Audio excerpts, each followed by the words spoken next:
perkembangan Pancasila dalam konteks sejarah dari masa ke masa.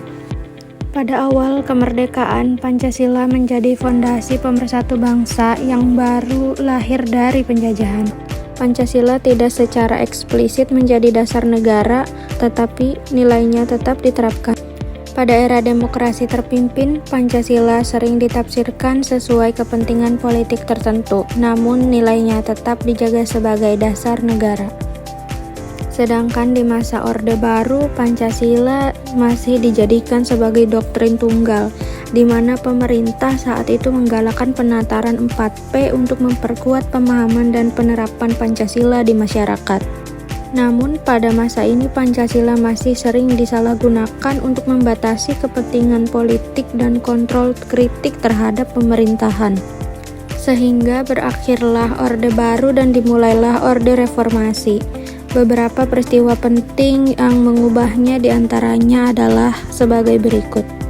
Adapun nilai-nilai Pancasila yang tercermin dari peristiwa berakhirnya Orde Baru tahun 1998 diantaranya adalah pengamalan sila ketiga, di mana gerakan reformasi menunjukkan semangat persatuan rakyat Indonesia dalam memperjuangkan perubahan. Sila keempat, di mana tuntutan kebebasan berpendapat dan reformasi politik mencerminkan nilai demokrasi. Sila kelima, keinginan mengatasi kesenjangan dan ketidakadilan menunjukkan upaya masyarakat Indonesia untuk mencapai keadilan sosial. Ada pula sila kedua yang berhubungan dengan tragedi Trisakti tahun 1998. Tragedi tersebut menandai adanya pelanggaran HAM serius di Indonesia, sehingga nilai-nilai kemanusiaan dan keadilan serta penegakan hukum bagi pelaku pelanggaran harus dihukum seberat-beratnya dan keadilan harus ditegakkan. Era reformasi kemudian menjadi titik balik sejarah bangsa Indonesia. Pada masa kini, Pancasila kembali ke nilai kemanusiaan dan demokrasinya. Pancasila tetap menjadi dasar negara dan sumber nilai hukum tertinggi.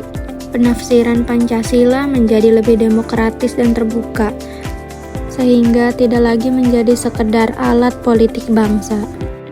Sebagai wujud refleksi diri, mari kita menjaga Pancasila sebagai kompas moral bangsa. Nilai-nilainya mengajarkan kita untuk berani bersuara demi kebenaran, menjaga keadilan, dan menghargai perbedaan. Sebagai generasi muda, tugas kita adalah melanjutkan semangat reformasi, menegakkan kejujuran, menolak korupsi, dan mengamalkan gotong royong baik di dunia nyata maupun di dunia digital. Masa depan Indonesia ada di tangan kita sebagai para penerus nilai Pancasila.